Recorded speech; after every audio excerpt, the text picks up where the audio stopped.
ఎక్కడొచ్చానన్నా అంటే నిజంగా ఇప్పుడు మాట్లాడుతున్నా ఇదంతా ఏం achievement చేసాం ఇది కాదా? ఇదేం అచీవ్మెంట్ ఇది అచీవ్మెంటా మీతో పాటు ఇవాళ industry కి వచ్చిన actors. అవన్నీ అనవసరం నా చిరంజీవి గారితో పాటు ఇండస్ట్రీకి వచ్చిన వాళ్ళు, పవన్ కళ్యాణ్ గారితో పాటు హీరోలుగా వచ్చిన వాళ్ళు, రేవంత్ రెడ్డి గారితో పాటు రాజకీయాల్లోకి వచ్చిన వాళ్ళు, చంద్రబాబు నాయుడు సమకాలికులు. చంద్రబాబు నాయుడు గారితో చాలా మంది సమకాలికులు ఉన్నారు, రిటైర్డ్ అయిపోయారు, అయిపోయారు. చనిపోయారు. మాయమైపోయారు. ఆయన ఫస్ట్ టైం ముఖ్యమంత్రిగా ప్రమాణ స్వీకారం చేసినప్పుడు ఆయన మంత్రివర్గం ఫోటోలు చూడండి ఎంతమంది ఉన్నారు. ఇప్పుడు సెకండ్ టైం చేసినప్పుడు ఎంతమంది ఉన్నారు, థర్డ్ టైం చేసినప్పుడు ఇప్పుడు ఎంతమంది ఉన్నారు. Still today is young man, is fighter. Yeah Pawan Kalyan garu ఆయనతో పాటు హీరోలుగా జనరేషన్ ఆ టైంలో 25 ఏళ్ళు అక్కడమ్మ ఇక్కడ అబ్బాయి. ఇప్పుడు నేనేగా ప్రత్యక్ష సాక్షిని. సుస్వాగతం దగ్గర నుంచి ఆయనతో పాటు ప్రయాణించినాను కదా.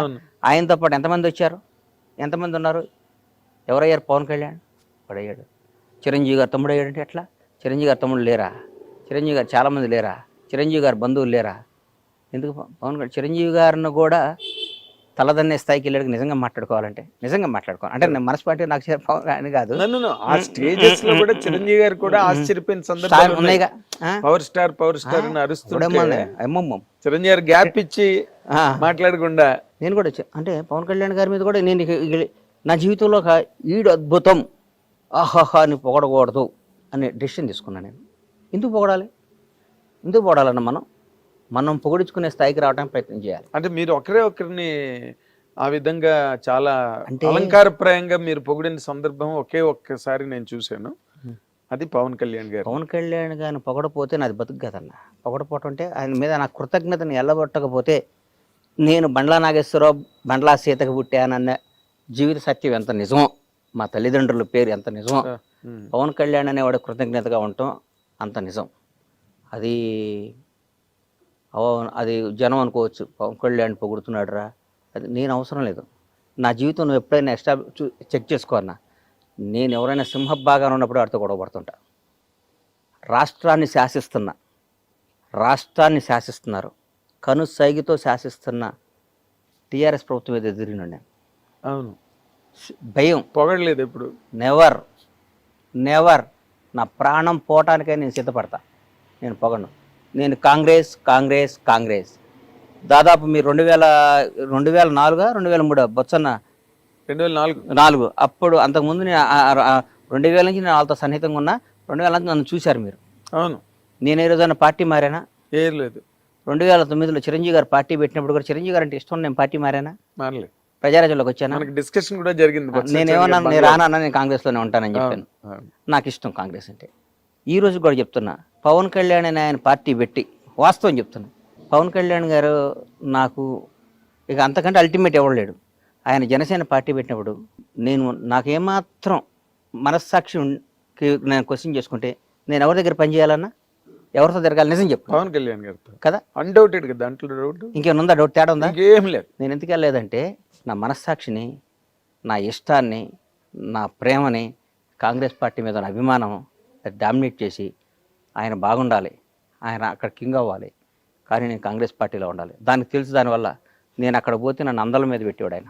100% అందలం మీద పెట్టేవాడు,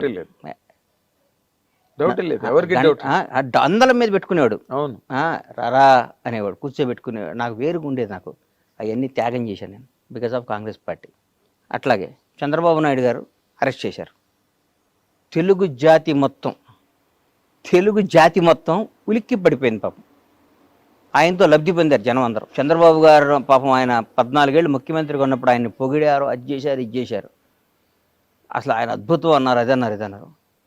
ఆయన జైల్లో చేస్తే వాళ్ళందరూ నమ్మే భగవంతుడి మీద, వాళ్ళకి జన్మనిచ్చిన తల్లిదండ్రుల సాక్షిగా, వాళ్ళ బిడ్డల సాక్షి చెప్పమను, ఎంతమంది బయటకు వచ్చి ఆయనకు మద్దతుగా నిలిచారు? ఎవరు లేరు. ఒక్కళ్ళు చెప్పండి. ఏదో మొసలి కన్నీళ్ళు, లేకపోతే దొంగతనంగా, అది కూడా నోరు తెరిచి ధైర్యంగా ఎవరు మాట్లాడారు? పవన్ కళ్యాణ్. తర్వాత నేను మాట్లాడాను. కేబీఆర్ పార్క్లో బయటకు వచ్చాను, నాకు తెలియదు, వాక్ చేసుకుంటూ బయటకు వచ్చాను. ఎవరో పాపం పిల్లలు వచ్చారు, వచ్చి కళ్యాణ్ బాబు పవన్ సేవ్ డెమోక్రసీ అది ఇదని పెట్టారు. అప్పుడే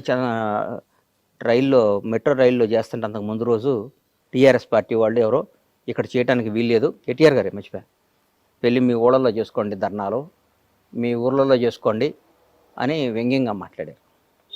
చంద్రబాబు నాయుడు గారిని అరెస్ట్ చేసి నా కడుపు రగిలిపోయింది. అంటే అధికారం ఇంత ఇట్లా మాట్లాడిస్తుందా? అధికారం ప్రజాస్వామ్యం ఈ పెద్ద పెద్ద రాజ్యాలే సామ్రాజ్యాలే వెళ్ళిపోయినీరా? ఏంది ఇది? జనం ఓటేస్తే గెలిచిన ఇళ్ళు, జనం గెలిపించిన ఇళ్ళు, మేమే రాజులో ఉన్న ఫీలింగ్ ఇస్తారని బయటకు వచ్చి మన ఊళ్ళలో వెళ్ళి చేయండి, ధర్నాలో పనిచేయండి. బాధ్యత నేను చెప్తున్నా, చంద్రబాబు నాయుడు అని ఆయన మళ్ళీ ముఖ్యమంత్రి అవుతాడు, ఈ దేశాన్ని శాసిస్తాడు, రాష్ట్రాన్ని వెళ్తాడని చెప్పా. కేబీఆర్ పార్క్ దగ్గర బయటకు వస్తాడు, చంద్రబాబు నాయుడు బయటకు వస్తాడు, ఈ రాష్ట్రాన్ని వెళ్తాడు, దేశాన్ని శాసిస్తాడని చెప్పాను నోటితో. 2 అయ్యేసరి నీ గుర్తుపెట్టుకొని జరుగుతున్నాయి. అది క్యారెక్టర్. తర్వాత నేను చంద్రబాబు గారిని నేను కలవలా. కలవలేదు. నాకేం పని అన్న? సందర్భం వచ్చినా కూడా నేను కలవను. నాకేం పని? ఒకడు అధికారంలో ఉన్నప్పుడు వెళ్ళి ప్యాంపరింగ్ చేయకూడదన్నా. కష్టాలు ఉన్నప్పుడు తోడుగా నిలబడాలి. మొన్న ఒక మధ్య ఒక ఆయన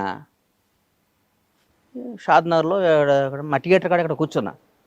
అన్న టీఆర్ఎస్ వాళ్ళని బాగా తిట్టన్నా అన్నాడు. నేను తిట్టను అన్నా. ఎందుకు తిట్టాలను? దానివల్ల నాకు బెనిఫిట్ ఏంటి? ఎందుకు తిట్టాలి? నా మనసుకు నచ్చాలి కదా. ఒకటి గుర్తుపెట్టుకోరా సీను, మనిషి కష్టాల్లో ఉన్నప్పుడు, డిప్లో ఉన్నప్పుడు వాడిని పొడవకూడదు. వీలైతే వాడు చెయ్యి, నచ్చిపోయాడు వాడు జోలికి వెళ్ళమాక. వాడు ఓడిపోయినాడిని, కష్టాల్లో ఉన్నాళ్ళని నువ్వు ఎదవ్వి, నువ్వు దొంగవి, నువ్వు అది ఇది, వాడు పవర్ లేనప్పుడు పావులు తీసేసిన కూరలు తీసేసిన పావుని ఏ అంటే ఎట్లా? నల్లమ్మల అడవిలో ఒక కింకోపురం తీసుకొచ్చి దన్నాను. అమ్మో, నల్లమ్మల అడవిలో ఒక కింకోపురం తీసుకొచ్చి అప్పుడప్పుడే పట్టుకొని పావుని తీసుకొచ్చి అను వేస్తే నువ్వు నల్లగా అయిపోయి 2 నిమిషాలు చచ్చిపోతావు. అక్కడి నుంచి పాయిజన్ చింపి చచ్చిపోతాను. ఇప్పుడు అధికారంలో ఉన్నప్పుడు, పవర్ ఉన్నప్పుడు నీకు దమ్ముంటే ఎదురు తిరుగు. జగన్ గారు మీరు చేసిన తప్పు, చాలా తప్పని ఎదురు తిరిగా నేను. అవును. కేసీఆర్ గారు రేపు రేవంత్ రెడ్డి గారి నాయకత్వంలో మా ప్రభుత్వం వస్తుంది, మేము అధికారంలోకి వస్తాం, కాంగ్రెస్ పార్టీ వస్తుంది అని చెప్పా. వస్తే ఎదురు తిరిగి నేను ఇప్పుడు నిబద్ధత గల్లాడి, నాకు నచ్చిందే చేస్తాను. నేను నిబద్ధత గల్లాడి, నాకు నిబద్ధత ఉందన్న. అంతే, నాకు నిబద్ధత లేకుండా ఇవాళ నాగేంద్ర కుమార్ గారు పవర్లో ఉన్నాడు కాబట్టి నిన్నటి వరకు వాడు ఆ రోజు ఎదవండి. నేను చాలా చెప్పాను బాగుపడమని. ఏకచక్రాధిపత్యంతో చేశాడండి, ఒక సైకోలా ప్రవర్తించాడండి, ఒక అదే అండి ఇదే. మరి నిన్నటిదాకా ఏమైంది? అది నిన్నటిదాకా ఆయనతోనే తిరిగి కదా, నువ్వు నిన్నటిదాకా ఆయన్నే పొగిడేవు కదా, నిన్నటిదాకా ఆయన అన్నా నువ్వు తిరుగులేని శక్తి వర్ణ అన్నావు కదా. నిన్న అన్న అయ్యాడు, ఈడు సైకో అయ్యాడా? ఏనా? నిన్న కేసీఆర్ అనేవాడు దేవుడు అయ్యాడు, కేటీఆర్ అద్భుతం, రామన్న అయ్యాడు, సారో అయ్యాడు, ఇవాళ విలన్స్ అయ్యారా? 1 డేలో 24 గంటల్లో మారిపోద్దా? నీ క్యారెక్టర్ మారిపోద్దా?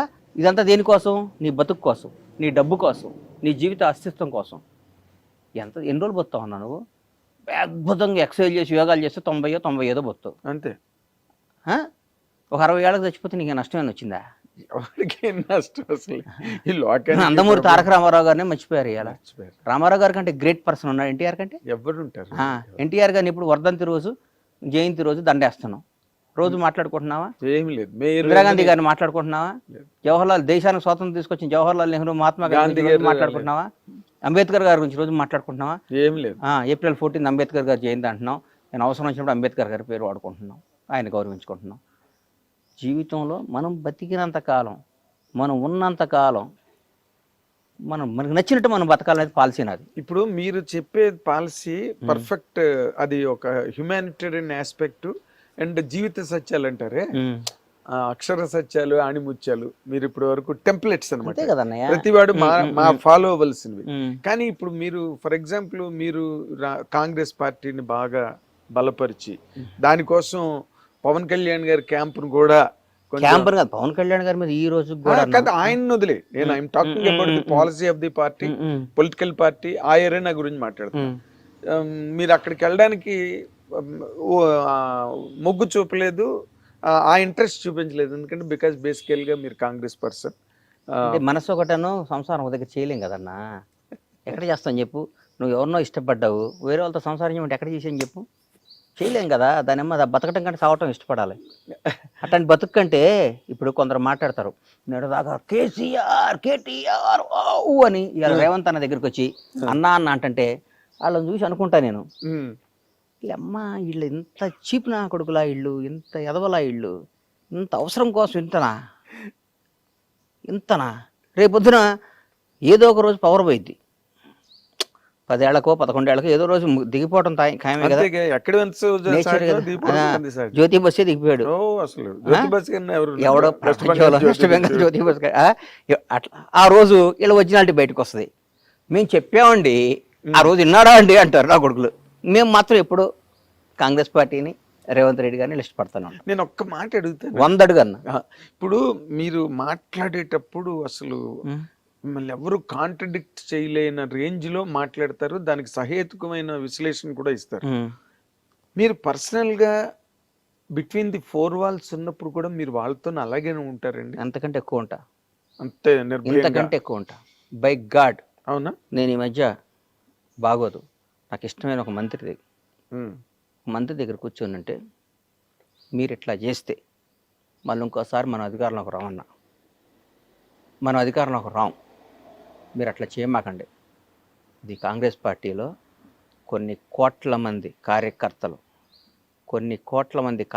ఆశ కాంగ్రెస్ పార్టీ అధికారంలోకి రావాలని. కసి 10 ఏళ్ళు ఇబ్బంది పడ్డారు, అందరూ వచ్చారు. మీరు ఇవాళ వేరే పార్టీ వేరే వాళ్ళకి పనిచేశారనుకోండి, రేపొద్దున మనకు వాళ్ళు ఓటేయరు. వాళ్ళు ఓటైపోతే మన కార్యకర్తే మన దేవుడు. ఈ లక్షల మంది కార్యకర్తలు అందరూ కలిసి ఆర్తనాదం అరిచి గోల చేసి ఓటేస్తే మీకు ఈ పవర్ వచ్చింది, ఈ పదవి వచ్చింది, ఈ కారు వచ్చింది, ఈ స్టేటస్ వచ్చింది, ఈ విలువ వచ్చింది. ఎందువల్ల వచ్చింది? కార్యకర్త వల్ల వచ్చింది. వాళ్ళని దూరం చేసుకున్నావా, మీరు కార్యకర్త అయిపోతారు. మీరు నాయకుడిగా కంటిన్యూ అవుదాం అనుకుంటే మీరు అందరితో అద్భుతంగా ఉండండి, మళ్ళీ కార్యకర్తగా అవుదాం అనుకుంటే మీ ఇష్టం వచ్చిన ప్రవర్తించండి అని చెప్పాను. బై గాడ్ డైరెక్ట్గా చెప్తే నేనేం తప్పు చేశాను గణేష్ అని అన్నాడు పాపం ఆయన. కాదన్న, ఎవరిని బాధ పెట్టబాకండి, మీరు బాధ పెట్టకూడదు. బాధ పెట్టే పరిస్థితి వస్తే కలవబాకండి అన్న. ఇక్కడ లక్షల మందిని సాటిస్ఫై చేయడం అనేది కష్టం అన్న. అది కష్టం, ఇది కష్టం. ప్రతి ఒక్కడు ఉంటాడు, ఒక చిన్న ఫోన్ ఉంటుంది, 100 మంది అడుగుతాడు. ఈ ఫోన్ ఉంది, 100 మంది అడుగుతారు, ఎవరికో ఒకటికి ఇవ్వాలి. అది 99 మంది బాధపడతారు. 99 మంది ఈ 100 వాడికి ఎందుకు ఇస్తున్నామని చెప్పి ఇవ్వాలి మనం. ఈ ఫోన్ను ఈయన బాగా వాడతాడు, ఈ ఫోన్ కోసం ఈయన 10 ఏళ్ళు ఇంత చేశాడు, ఆమె ఏం చేయలేదంటారు. మీకు ఇంకో అవకాశం వచ్చింది, దాన్ని ఇస్తా, మనందరం కలిసి ప్రయాణిద్దాం అని అందరినీ ఇంప్రెస్ చేసి వాళ్ళ సమేతంగా ఈ 100వ ఫోన్ అడిగిస్తే వాళ్ళు ఉత్సాహంగా ఉంటారు. ఈ ఫోన్ని ఈ 100 మంది కాకుండా 101 వాడు పక్కాడికి వచ్చి ఇస్తే, నిన్నటిదాకా వేరే వాడి దగ్గర లబ్ధి పొందినాడికి ఈ ఫోన్ ఇస్తే ఈ 100 మంది ఒకటయ్యి నేను ముడ్డి మీద అంటారు, రేపు తొక్కేయటం కదా ఇది. మరి అంతే కదా, ఈ 100 మందిలో ఒకటికి వాళ్ళు వెనకాతలుండి కష్టపడి బాధలు పడి పెట్టారు కదన్నా, ప్రాణం పెట్టారు. ఎంత అండి. కానీ కాదు, ఇప్పుడు మంత్రితో చెప్పారు, ముఖ్యమంత్రితో కూడా ఇలాగే మాట్లాడతారండి ఏంటంటే అన్న ఇదన్నా అంటే సార్, ఇవాళ భారతదేశంలో ఎన్ని 29 రాష్ట్రాల 29గా 29 రాష్ట్రాల్లో one of the best CM Revanth Reddy. ఎట్లా చెప్తున్నారు? ఎందుకు చెప్తున్నా నేనన్నా, ఈ రేవంత్ అన్నకి ఈ రోజు కూడా మిడిల్ క్లాస్ మెంటాలిటీ. నేను ముఖ్యమంత్రిని, అహంభావం లేదు. ఆయన నిజం చెప్పండి అన్న, గత ముఖ్యమంత్రిని కలవాలంటే ఎన్ని రోజులు పట్టేదన్న ఎవరన్నా? అసలు 10 ఏళ్ళు ఎవరు మంత్రులే కలవలేదు కదా అని కథలుగా చెప్పేవారు. రేవంత్ అన్న కేక్ వాకి ఇవ్వాలి కూడా, ఎవరినైనా పేరు పెట్టి పలకరిస్తాడు. రేవంత్ రెడ్డి గారికి ఉన్న బ్యూటీ ఏంటంటే వాళ్ళ ఫ్యామిలీ మిస్సెస్ కానీ వాళ్ళ బ్రదర్స్ బయట అనుకుంటారు దోసుకు తింటున్నారు ఊరికే. ఇప్పుడు అందరిని ద్రాక్ష పండు పొలనా కదన్నా, న్యాయం చరిత్రే చెప్పారు కదన్నా, చరిత్రలోనే ఉంది కదా, అందరిని ద్రాక్ష పండు పొలనా, ఆడు మంచివాడు కాదు. నువ్వు మంచిగా చెడు నీకు ఎట్లా తెలుసా? నువ్వు చెప్పు, న్యాయం చెప్పు, న్యాయం చెప్పు. ఏ బేస్ మీద నువ్వు చెప్తావు? ఎట్లా చెప్తావు? నువ్వు నా ఫోటో చూసి చెప్తావా? బండ్లా గణేష్ అన్నోడు నీకు పరిచయం లేదు, బండ్లా గణేష్ అన్నోడు నీకు తెలియదు, బండ్లా గణేష్ అన్నోడు ఎవడో గురించో ఎక్కడో విన్నావు. నాకు బండ్లా గణేష్ మీద మంచి అభిప్రాయం లేదండి. వాడికో, వాడి తాతకో, వాడి జేజమ్మకో, వాడి అమ్మకో, వాడి అక్కకో, వాడి భార్య పిల్లకో ఒక 10 పైసలు అన్యాయం చేసినట్టు కానీ, 10 పైసలు వాడికి నష్టం చేసినట్టు కానీ, ఒక చిన్న వాడి దగ్గర ఒక మంచినీళ్ళు తాగినట్టు కానీ నిరూపించు, వాడితో మాట్లాడినట్టు కానీ. నేను చెప్తున్నా ఉదాహరణ, మన ఊరికి తెలియకుండా పేపర్లో చూసి అభిప్రాయం చెప్పడం ఈజీ అన్న. పెట్టుబడి ఉంది. ఆయన నాగేంద్ర కుమార్ ఆడు పెద్ద ఎదవండి అంటారు, నీ గురించి నాకు తెలుసు, what are you, I know last 30 years. మాట్లాడటం ఏముందన్న, మాట్లాడడం చాలా పెట్టుబడి దానికి డబ్బు పెట్టి కొనాలి కార్డు. నువ్వు పెద్ద బూత్ తిట్టాలంటే 1000 రూపాయలు పెట్టి కొనాలి, ఇంకా భయంకరమైన బూత్ తిట్టాలంటే 1,00,000 రూపాయలు పెట్టి టోకెన్ కొనాలి అని రూల్ పెట్టమను. ఎప్పుడు ఎవరిని తిట్టడు, ఒక టోకెన్ పెట్టమనన్నా, నీకు అర్థం కాలేదా? వాడికి అతి భయంకరమైన తల్లిదండ్రులు తిట్టాలంటే 1,00,000 రూపాయలు పెట్టి టోకెన్ కొనాలి, రీఛార్జ్ చేయాలి, ఫోన్ చేస్తే ఆ బూత్ వల్ల ఛార్జ్ దిగిపోద్ది, కరెంట్ మీటర్కి ఛార్జ్ చేసినట్టు చెగిపోద్ది. మనం తిట్టే బూతుల వల్ల మన బ్యాంక్ బ్యాలెన్స్ తగ్గిదని రూల్ పెట్టమని, కట్ అయిపోద్దని బట్టి. ఎవడన్నా తిడతాడా సార్? ఎవడన్నా పొగిడితేనే బ్యాంక్ బ్యాలెన్స్ పెరుగుతుంది, ఎవడన్నా తిట్టినా బ్యాంక్ బ్యాలెన్స్ తగ్గిపోద్ది అంటే ప్రతి ఒక్కడు. నాగేంద్ర కుమార్ గారు సాక్షాత్తు శ్రీరామచంద్రుడి వంశంలో పుట్టారండి. ఆయన నడక రాముడి కన్నా సీతాదేవిని డౌట్లో పడి మళ్ళా అరణ్యవాసం పంపించాడు సీతాదేవిని శంకించి. నాగేంద్ర కుమార్ అంతకంటే గొప్పవాడండి అంటారు. బ్యాంక్ బ్యాలెన్స్ పెరగటం కోసం ఇక్కడ ప్రపంచాన్ని శాసిస్తుంది డబ్బు అన్న. నాగేంద్ర గుర్తుపెట్టుకో, ఇవన్నీ ఊరికే టైం పాస్. నా కొడుకులు అందరూ పెట్టుబడి లేదు కాబట్టి. ఇందాక మాట మాత్రం సూపర్.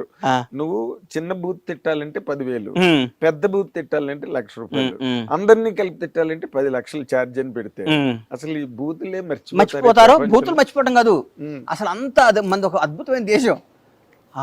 స్వామి బాగున్నారా, మీరు ఎంత మంచివాళ్ళు అండి అని వెళ్ళి పక్కన చెక్ చేసుకుంటాడు, నేను బ్యాలెన్స్ పెరిగిందా అని.